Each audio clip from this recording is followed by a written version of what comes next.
Hello किसान भाइयों, मैं हूं आपका मछली वाला भैया उन्मेष टहरिया फिशरीज ग्रेजुएट एंटरप्रेन्योर और आप देख रहे हैं ऑस्कर फिशरीज। किसान भाइयों, मैंने मछली की 4 साल पढ़ाई करी है और पिछले 2 से 3 साल से मैं मछली पालन के फील्ड से जुड़ा हुआ हूं। इस दौरान मैं बहुत सारे फार्मर में रहा भी हूं और काम भी किया हूं और साथ ही साथ पढ़ाई के दौरान मुझे नर्सरी तालाब में, क्योंकि हमारा एक फार्म अटैचमेंट का प्रोग्राम होता है, उसके तहत हम लोगों को नर्सरी तालाब में रहना पड़ता है।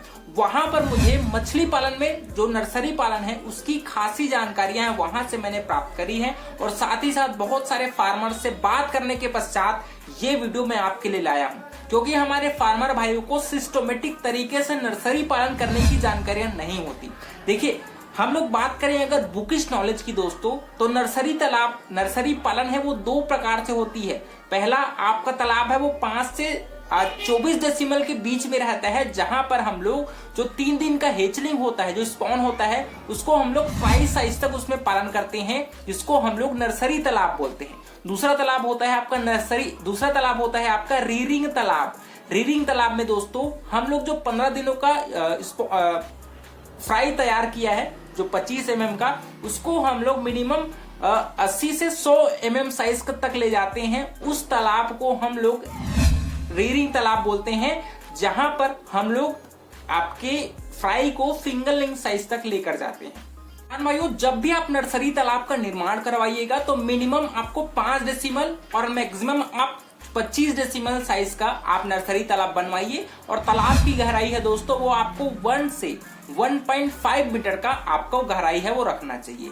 दूसरी बात, अगर आपके पास नर्सरी तालाब पहले से है तो आपको अपने तालाब में स्पॉन छोड़ने से पहले तालाब की तैयारी है वो बहुत ज्यादा महत्वपूर्ण हो जाती है, क्योंकि आपने देखा होगा कि तालाब में, खासकर नर्सरी तालाब में, आपके कीड़े बहुत ज्यादा होते हैं, है ना।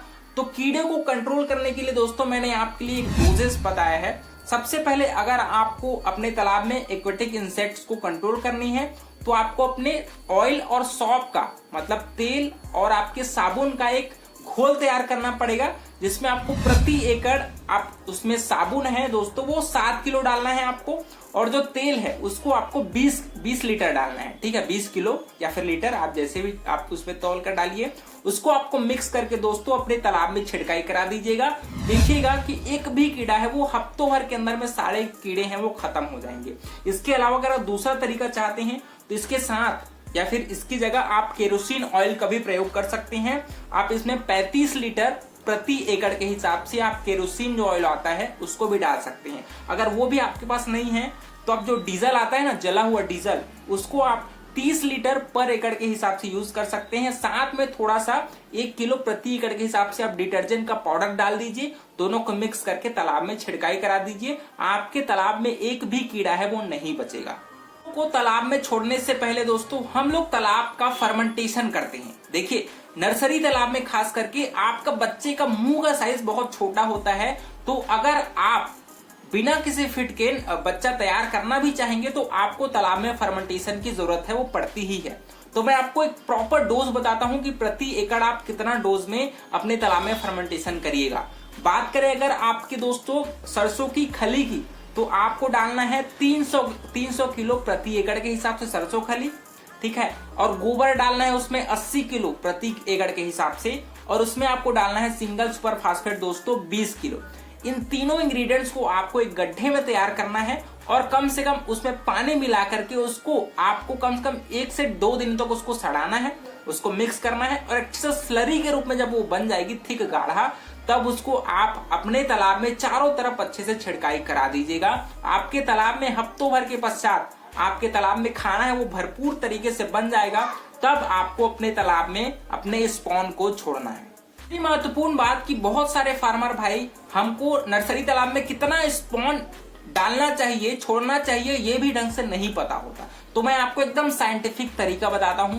सबसे पहले आपको अपने नर्सरी तालाब में दोस्तों अपना 20 से 25 लाख पर एकड़ आपको तालाब में अपने स्पॉन को छोड़ना है। स्पॉन उसको कहा जाता है जिसको आप हेचरी से खरीदते हो। 3 दिनों का जो बच्चा होता है, 3 दिन से जो बड़ा साइज का जो बच्चा होता है, उसको हम लोग हेचरी से खरीद करके नर्सरी तालाब में स्टॉक करते हैं। तो प्रति एकड़ आपको 20 से 25 लाख स्पॉन के जो बच्चे होते हैं उसको आप अपने नर्सरी तालाब में छोड़िए।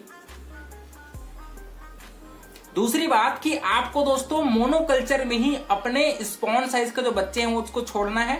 मतलब अगर आप कतला रोहू मृगल के बच्चे ला रहे होंगे तो आपको मिक्स बच्चे नहीं तालाब में डालने हैं। आपको स्पेसिफिक आप कतला का बच्चा डालिए या फिर रोहू का बच्चा डालिए, या फिर अगर आप चाहेंगे तो उसमें ग्रास कार्प अपने अलग अलग साइज के बच्चे हैं वो आप अपने तालाब में डालिएगा। दूसरी बात कि हम लोग जब फ्राई साइज के बच्चे खरीदते हैं, मतलब आपके 20 से 25 mm साइज का, तब उसको आप पॉलीकल्चर में पालते हैं, मतलब बहुत सारे और बच्चियों के साथ मिक्स करके हम लोग उसको पालन करते हैं। लेकिन अगर आप नर्सरी पालन कर रहे होंगे तो आपको मोनोकल्चर में ही बच्चे तालाब में छोड़ने हैं।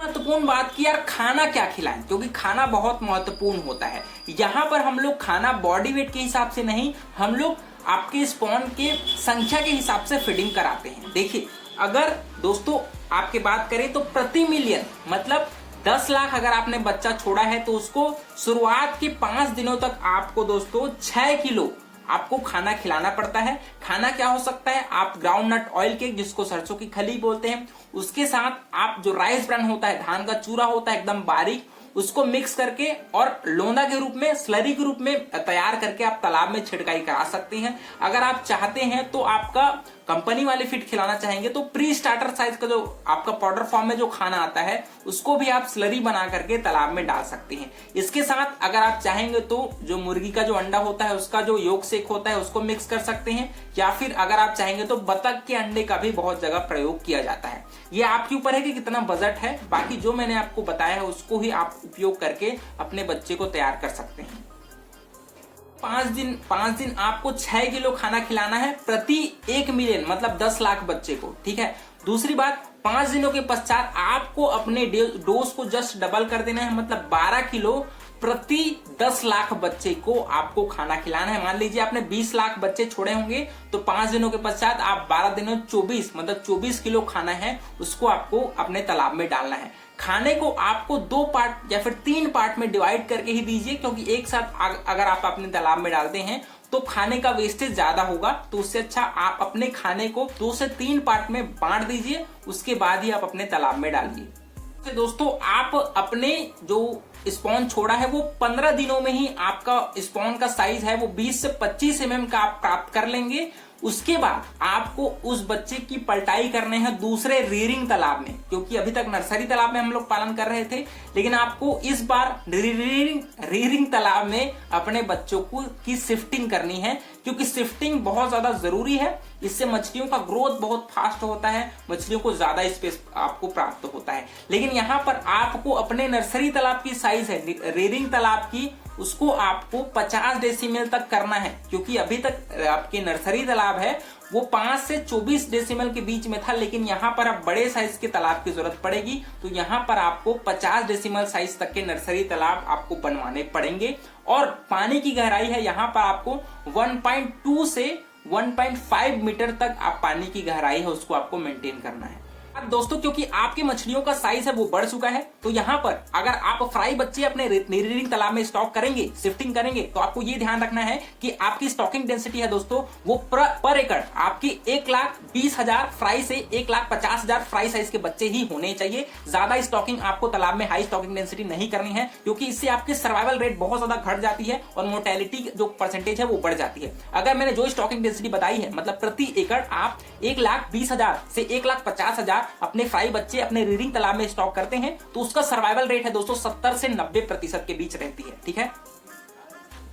यहां पर अब आप अपने बच्चों को आप बॉडी वेट के हिसाब से आप मछली को खाना खिलाएंगे। थोड़ा सैंपलिंग कर लीजिए कि बच्चा कितने साइज का हुआ है, उसके हिसाब से आप मल्टीप्लाई करके अपना टोटल बायोमास को कैलकुलेट कर लीजिएगा। फिर अपने बायोमास के अकॉर्डिंग ही आप मछली को 5 से 10% के हिसाब से फीडिंग कराइए। यहाँ पर भी आप पाउडर फॉर्म पर ही फीड कराइएगा। आपको अपने स्पॉन की और अपने फ्राई साइज की बच्चों की इम्यूनिटी बढ़ाने के लिए आप उसमें विटामिन सी की गोलियां डाल सकते हैं। साथ ही साथ आप उसमें विटामिन मिनरल प्रीमिक्स जो आता है उसको भी 1.5 ग्राम प्रति केजी फीड के हिसाब से आप उसमें जरूर डालिए। और दूसरी बात कि यहाँ पर आप अपने बच्चों को मिनिमम 3 महीने तक पालन करिएगा और देखिएगा कि अगर आपका स्पॉन है वो 100 mm साइज का, मतलब 5 से 10 ग्राम के बीच जब आ जाती है, तब इसको हम लोग फिंगरलिंग बच्चे बोलते हैं। उसको फिर आप आप ग्रो आउट तालाब या फिर स्टॉकिंग तालाब में स्टॉक कर सकते हैं। वहां पर आपके बच्चे हैं वो बड़ा साइज होने में, मतलब टेबल साइज तक पालन करने के लिए रेडी हो जाएगी।